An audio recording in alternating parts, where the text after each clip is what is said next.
Huge night of earnings. I'm going to get you up to speed. Amazon, AMD, SMCI, and Starbucks is getting hammered after hours. Is Amazon paying a dividend now? Is SMCI skyrocketing higher or is it crashing? Is AMD stock a buy now? Is Nvidia going over $1,000 a share? Which stocks are up? Which stocks are down? And more importantly, which stocks should you buy? Another red day for the stock market. Dow tumbles more than 550 points, wrapping up the worst month since September of 2022. September of 2022. NASDAQ and the Russell 2K both down 2%. S&P's down 1.57%. Dow's down 1.49%. That VIX spiked 6.48% to 15.62. Bonds, you got the 10-year treasury at 4.684%. That's part of it. Oil, you're hovering around 81.61. Crypto, Bitcoin below 60,000 right now at 59,900. So as you can see on your screen, risk off is the message today for the market. Other than maybe some of those cannabis stocks, you've got Eli Lilly up about 6%. And there's a few names in there that are green, but a lot of red. So what can save the market? Well, obviously Amazon is going to play a significant role in that. But remember, tomorrow we're going to hear from the Fed, and that's going to be a lot more about the commentary. Is Jerome Powell going to be hawkish or dovish? Nobody's really expecting rates to be decreased tomorrow. You can see Amazon right now is up 3% after hours. It was down 3% today, so basically a wash. Strong earnings from Amazon here, though. Beat top and bottom lines, growth of 13%. Of course, this is a mature growth company. It's not hyper growth. It's a huge market cap. Amazon's sitting at a $1.85 trillion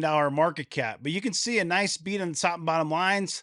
98 cents versus 83 cents for EPS. Revenue, 143.3 billion versus 142.5 billion. Amazon Web Services also a beat. Now this is big, 25 billion versus 24.5 billion. And the reason that's big is we knew that Microsoft and Alphabet Google already reported. Both of those companies beat on cloud. And so some people are saying, well, maybe Amazon is losing its edge and Microsoft's taking that business. Maybe Amazon will miss on AWS. So all three of the major public cloud service providers beat on cloud. I think for the most part, that speaks positively to those cloud SaaS names that we'll be reporting later. Advertising also beat slightly, 11.8 billion versus 11.7 billion. Now guidance for the second quarter, this is a little bit light. So revenue is reporting here guidance of 144 to 149 billion, and that's growth of 7 to 11%. Analysts are expecting 12% and $150.1 billion, so keep that in mind. AWS accelerated 17% in the first quarter to $25 billion, and the estimate on that was only 12% and $24.5 billion, so this is a pretty significant beat here. And sorry, dividend investors, but you're gonna have to wait because Amazon isn't paying a dividend quite yet. So looking at a chart of Amazon, this was $81 back in January of 2023. Ripped all the way up to $189.77. It's trading right now, post-market, about $180 a share, this blue line. So we closed at exactly $175. Now that's not a coincidence. That's algorithmic trading. There's no question. And considering some of the other news that we have, some headlines and Starbucks earnings, Starbucks is down 10% right now. It is nice to see Amazon here at $180 a share. Of course, big tech earnings are going to be very important for the technology sector and really for the market as a whole, because if you think about leadership, it's really been those AI names. So if you're in our private community, we do chart day every single Wednesday. We've been talking about how you don't necessarily, if you're a long-term investor, you don't always want to buy things when they're running hot, when there's FOMO behind them. You generally want to wait for a pullback, usually at least the 100-day moving average, but preferably the 200-day moving average or even trend lines that are going to be lower. Now you can see that Amazon did get to this 100-day moving average and it bounced sharply off of that. So could Amazon pop over $200 on momentum?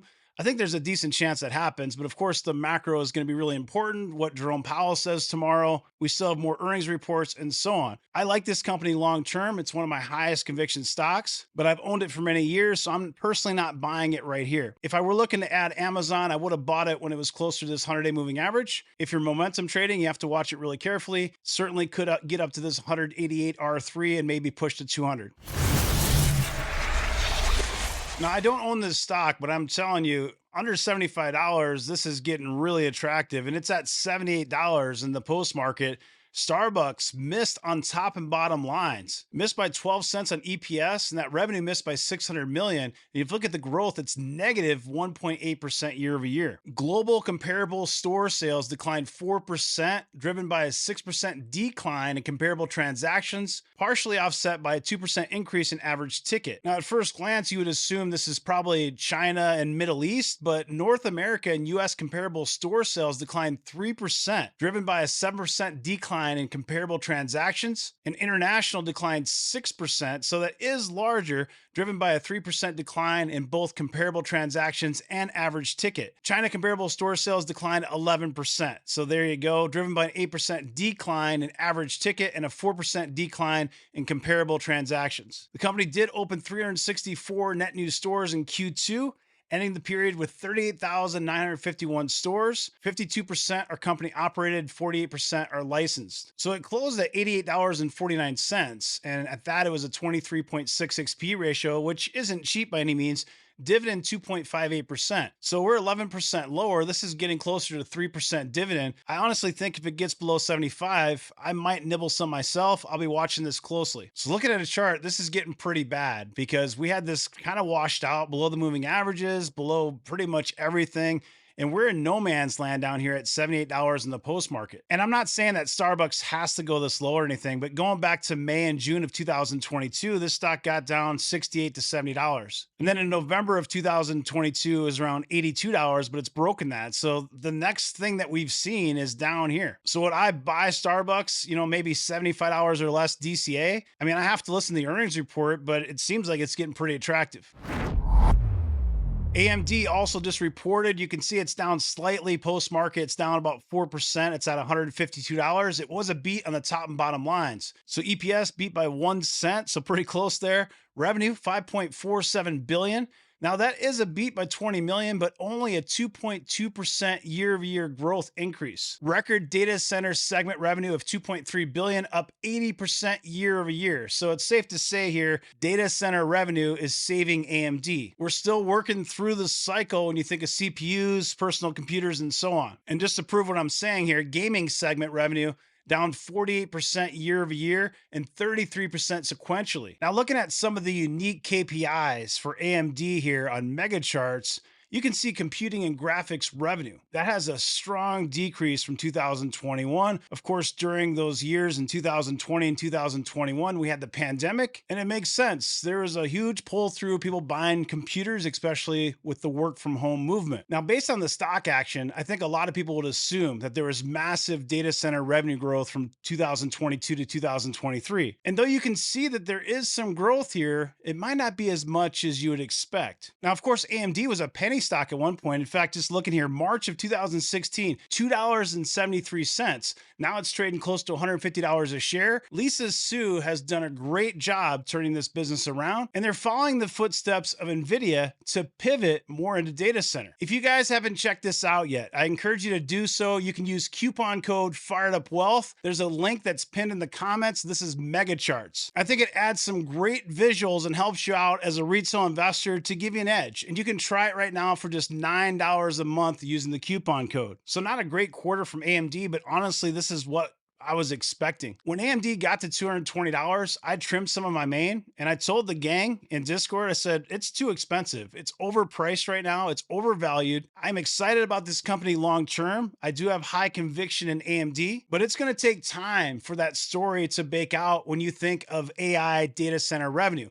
They're doing well there, but in order to get 15 to 20% of that market share and steal from NVIDIA, that's going to take some time. NVIDIA is still the top dog in that space. So I told the gang, $150 or less, 150 is the most I would pay for it. And I still thought $150 was too much. And that's basically where it's trading at right now. But that S3 is 137, and that's really close to that 200-day moving average as well. Depending on what happens with the overall market, if the market continues to see pressure and sell off, you could see it come down in these levels. To me personally, this is where it gets more attractive, say something like $138 or less DCA. But I do like this company. If you're a long-term investor, if you're buying at $150, you probably won't regret it in 5 years. But but I definitely wouldn't have paid $200 and it got up to $227. That was just too expensive. And just quick high level to show you what I'm talking about. You know, the forward P ratio is a 44.43 for AMD, and that same metric for NVIDIA is a 35. So AMD is trading at a 10 PE premium to NVIDIA, which to me made no sense at all. Now, I understand that NVIDIA rocketed and people say, well, what's the next best thing? We'll go buy AMD because AMD is going to do the same thing as NVIDIA. Be careful with that mindset. NVIDIA still is the top dog. They have to report earnings, and who knows what could happen. That stock could rip over 1,000 or it could sell off. But I'm expecting strong numbers from NVIDIA, and I think it'll be a solid beat on the top and bottom lines. I've told you on the channel several times that it's going to consolidate NVIDIA, and it will go over $1,000 in 2024, and I still believe that will happen.